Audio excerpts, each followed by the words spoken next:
Hello everyone. It's been a long time since I put a video up on this channel. I think it's something like 2 years.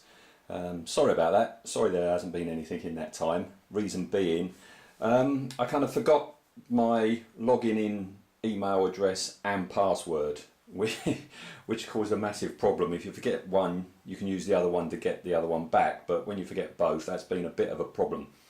But I've been racking my brains and I couldn't remember it, and kind of got frustrated that I couldn't update on any of my projects. So a little while ago I actually came up with a second Mr. E Models YouTube channel, and I started putting up, I think I put about 7 or 8 little videos on that, but no, last night suddenly it dawned on me what my email address and password were, and lo and behold, I am now back in on this channel. So yeah, welcome back to anybody who's still looking out for an update.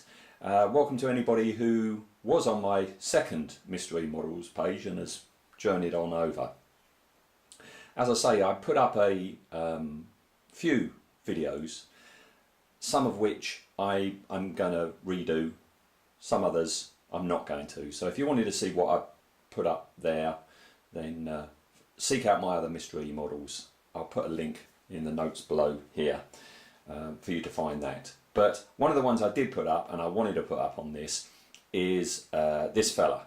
Now, if you're a Blake 7 fan, you'll remember this. This is the gun that Blake used in the very last episode of Blake 7, called Blake. And at the beginning of the episode, he is a bounty hunter on Gouda Prime. There he is. This is bounty hunter Blake, and here is his gun. Okay. Now, his gun still exists, and thanks to the wonders of the internet, you can seek out images of what it looks like now. By seeking out those images, you can research it, you can figure out, you know, ways of making your own, which is what I've done. This is my take on that. Alright, now it's very well known that the BBC in the late 70s and early 80s would very often use the Star Wars Stormtrooper toy blaster as a basis for some of their science fiction weapons, because, you know, you just went down to Woolworths and you bought them, and they were dead cheap back then. And that's what they did. And they did it twice on Blake 7, and I've made both, and I thought I'd show you my first one that I ever did, which is this one, Blake's gun. So yeah, the basis is a Star Wars toy Stormtrooper blaster, and that's quite easy to find still because it's been re-released over the years. So all I had to do was seek out the Stormtrooper blaster, which is this.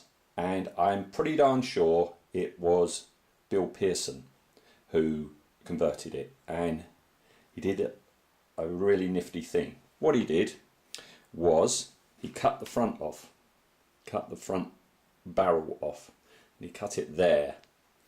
So that front bit with those long rod things all along, chuck that away, he cut that off, and he cut the back off. Okay, he cut the back off, and he put a round plate on there. Okay, and then he got that end bit, turned it around, and he stuck it on the front. This is the back. You see, that's the back of the blaster, right?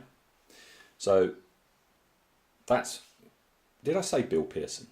Can't remember. Did I say Bill Pearson? Pretty darn sure it's Bill Pearson who did this. If it was Bill, you did a cracking job. What he did, as I say, capped that off, stuck that on the front, and then did a bit of kit detailing.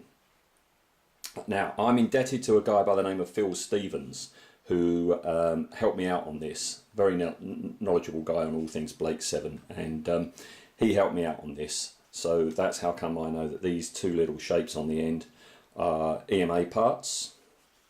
All this ridging that you get round here is square rod, just cut to shape, put around there like that. EMA on the top, as I say, I am indebted to Phil because I would never been able to spot these things. There's another EMA bit there.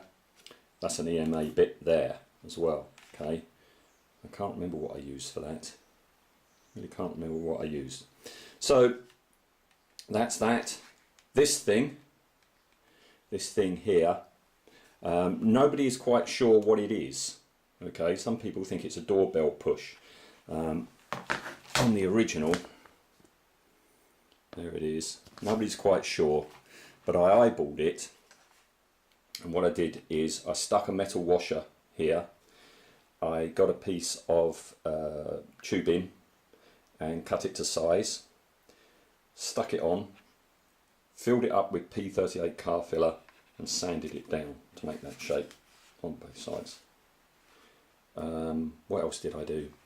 What I didn't do is, on the original, below the dummy trigger, you've actually got the real triggers which fired the pyrotechnic charge which was in the front. Okay, but I decided not to bother with them. Then, as you can see here, there's a lot of chrome tape and some black tape.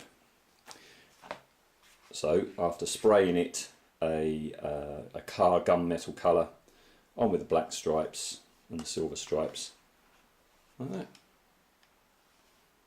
So yeah, it's a really nifty conversion of a classic piece of Star Wars toy weaponry, and Bill, if it was Bill who did it, did a cracking job, and I love doing it, and yeah, I'm very proud of it.